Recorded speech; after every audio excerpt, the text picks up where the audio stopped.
Hi guys, good afternoon. Ngayon po ay dito po dahil sa ating garden.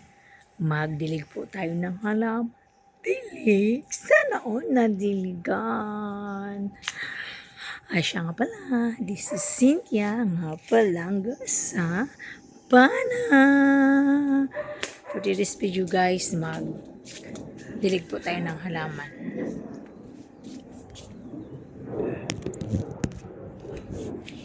Aba, saan ba?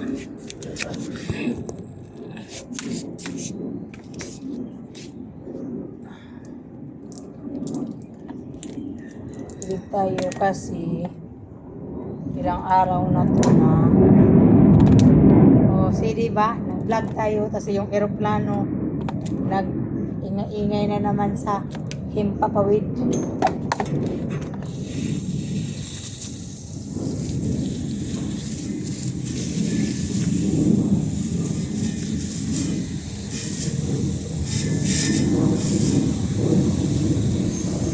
Mainit na yung tubig guys.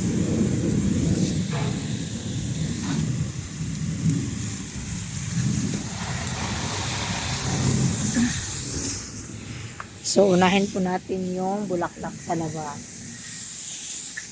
Ay, sorry. Ay, doon. Ganyan. Kita natin guys. Makita nyo naman yan.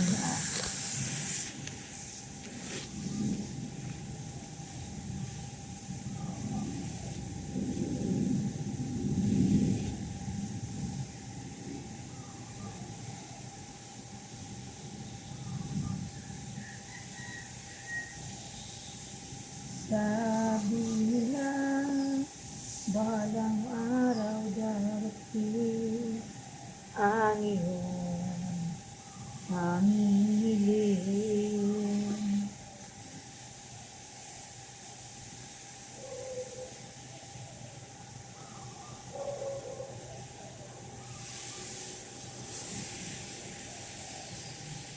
Natatawa nga ako. Story time pala tayo guys. Nung yung bulaklak namin, may nagputol sa labas na hindi namin alam guys. Alam mo yung sabi ng amo ko, kasi kailangan din siyang gupitan kasi sobrang makapal na yung mga sanga at saka dahon niya. Kaya siguro yung dumadaan dito, nasagi siya o yung may anak ba siya na nasagi dito, nangati o nasugatan, ganyan. Basta haka-haka ko lang niya. Na-disturbo siya sa bulaklak, kaya binali niya. Ano yung bali na parang galit na galit sa halaman. Yun yung napagkabali. Ngayon, yung nanay ko, takot na takot. Baka daw mamatay yung bulaklak niya kasi sa lahat ng bulaklak dito, yung binalian talaga, yung mas makapal at mas maganda yung pag-bloom niya. Kaya sabi ng nanay ko, Cynthia, putulan mo yan lahat. Sabi niya, sabi ko, bala ko naman din putulan ng paso. Naunahan akong pagputol. Ang pangit-pangit ko din naman pagputol ng bulaklak na yun. Ngayon, sabi ng amo ko na, sabi niya, putulan mo yung Cynthia. Tapos, ito pa yung sinabi niya, putulan mo yung Cynthia. Tapos, kausapin mo yung bulaklak. Sabihin mo na, huwag ka lang matakot, huwag kang magdismaya. Magbubloom ka pa rin kahit sinasaktan ka ng iba. Magbubloom naman talaga pag sinasaktan ka. Yung tao nga, pag sinasaktan, nagbubloom pagkatapos. At tao ba yung halaman? Guys, kailangan kong basa-basain siya masyado kasi ano na siya eh. 2 araw na init. So, basain ko siya. Tapos yun guys, sabi nga, kausapin ko doon. Kasi yung mga tanim ko kasi dun sa garden, yung mga gulay, pinakausap ko kasi yan. Tulad ng talong, ang tagal na munga. Sinabihan ko siya, ikaw, pagbalik ko talaga, galing ako ng Pilipinas. Pag wala ka pang bunga na pangalawa, pangatlo, o ilang bunga mo, puputulin na talaga kita. Pag galing ako ng Pinas, pagbalik ko dito. Aba, pagbalik ko, may bunga siya isa. Tapos yun nga, hindi ko pa sana siya kunin yung bunga kasi gusto ko, lalaki pa ba, umulan, tapos ang lakas ng hangin, natumba yung puno ng ng talong. Kaya yun, nakuha ko yung talong. Pero andyan pa naman yung puno. Nagdami lang siyang bulaklak, pero yung nagbigay siya ng bunga. So yun, ang tagal-tagal nagbigay ng bunga. Diyos ko po.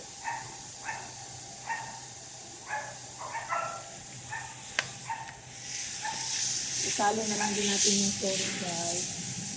Kasi maraming kain ng langgam. Ibon pala. Langgam. Tapos dito guys, ito, kalabo.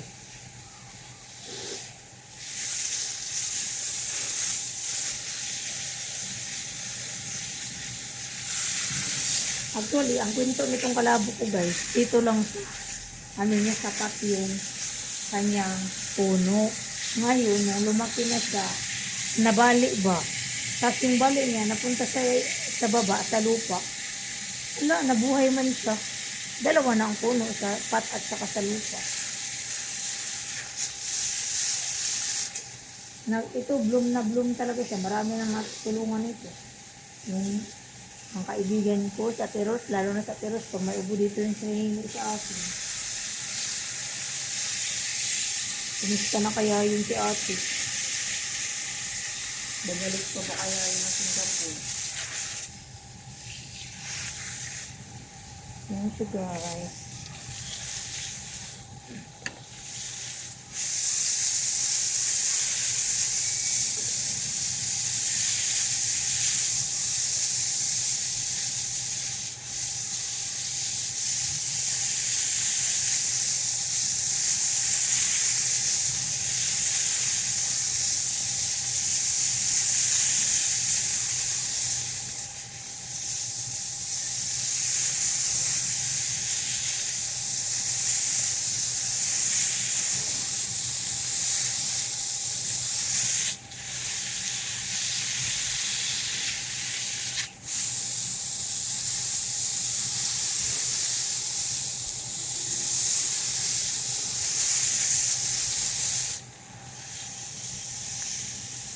Tapos yung amo kong lalaki, andito man yun, nagbisita. Alam mo ang ginawa, yung mga nabali-bali, tinanim niya. Tapos alam niyo paano niya tinanim? Yung parang tinayo lang niya na yung parang pinatayo lang niya. Ito, tinanim.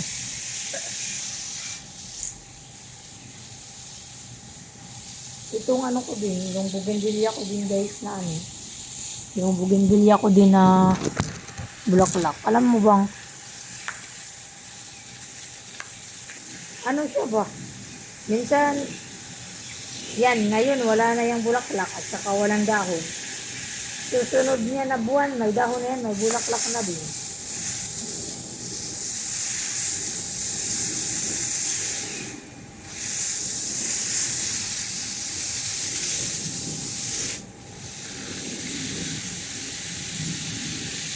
Drop din yung sito ko.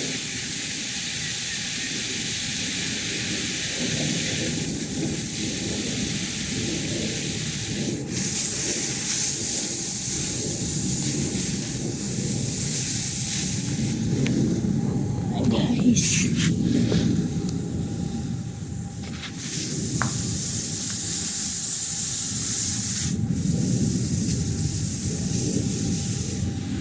Sabi ko din yung turin kasi maraming din.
Galit mo ano.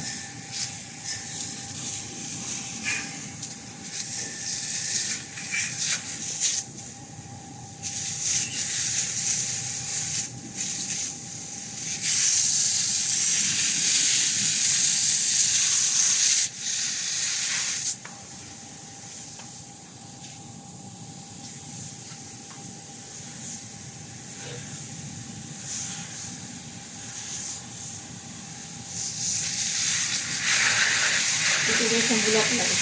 Katulad ko din sa Pilipinas. Hindi talaga siya ng bulaklak guys. Di ba namunga to? Namunga to siya. Kasi ako nagbigay ng bulaklak guys. Never siya nagbigay.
Tinap ko yung ano ko guys.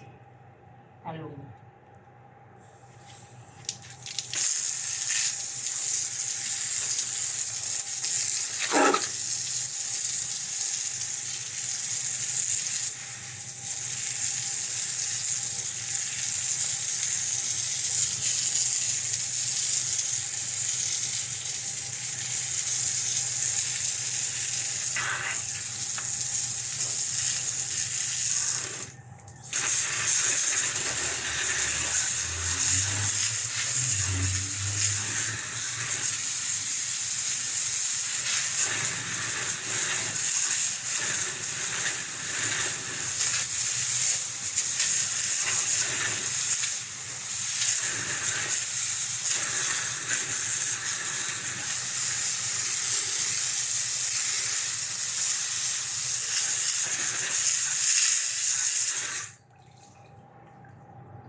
tayo.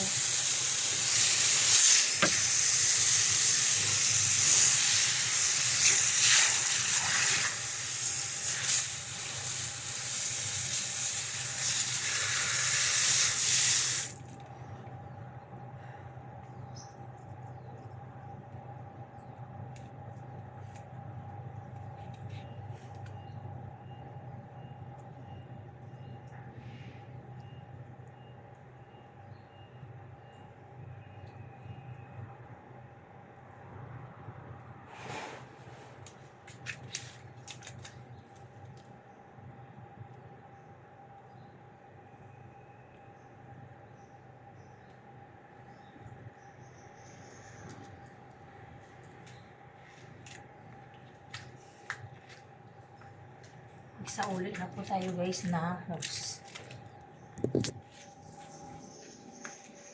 Sa uli na natin. Na. Tingnan nyo guys yung ano ng hose. Ano na siya? Sasama na siya. Sasama.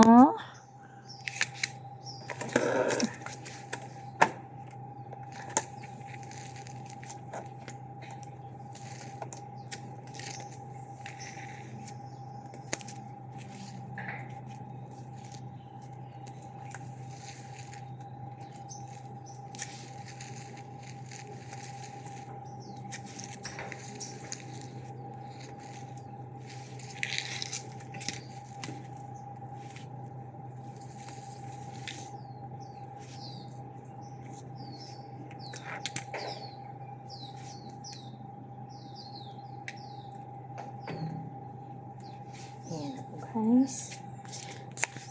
So, tapos na po tayo doon. Dito sa mga halaman-halaman. Napawisan ako dun ah. So, ngayon guys, bukas abangan nyo yung gagawin ko dito sa garden ko kasi may nakita kasi ako sa online na yung talong nilalagyan ng bitchin daw. Bitchin para daw mamuha. Pero let's see. Tingnan natin kasi itatry ko po bukas. Tingnan mo yung dwarf na ano ko. Dwarf ko na lemon ito guys. Maraming bunga. Oh, so ito dun kay Ate Ami. Maraming bunga. Guys, oh. Yan. Kay Ate Ami po yan guys. Kay Ate Ami po to dito. Dito talaga guys. Ang dami. Yan, oh. Yan. Tingnan mo. Bunga. Tapos ito, bukas, baka makapunta ako bukas ng palengke. Ito po bukas, yung ilagay ko sa sabaw. Pero lagyan ko muna siya bukas ng fertilizer. Lahat po bukas guys ng lahat po bukas guys ng mga tanim ko is lagyan ko siya ng fertilizer.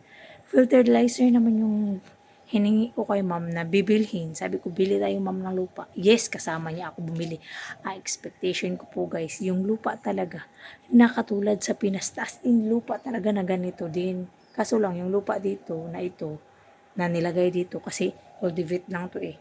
Nilagyan lang to ng lupa. Hindi talaga siya yung katulad sa Pinas na lupa na talaga, as in yung lupa talaga na normal na lupa. Dito kasi, hinakot, binili, tapos nilagay dito yung lupa. Kaya yun ang pinagtaniman ko. Kaya yun, bumili kami ng lupa. Akala ko lupa talaga ng ganito. Pero yun pala, pag open namin is fertilizer siya guys. Fertilizer siya na itim-itim na. Mga lupa-lupa siya. Pero ewan ko parang ano yun na lupa. Parang mga powder man yun na. Yung alam mo yung ano ng niyog na chinap-chap ganun. Tapos naging itim na. Kaya bukas guys, abangan po natin. Kasi maglalagay ako ng yung fertilizer dito sa mga tanim ko. So for now, yun lang muna. Bye-bye. Thank you for watching. Bye-bye mga palangga.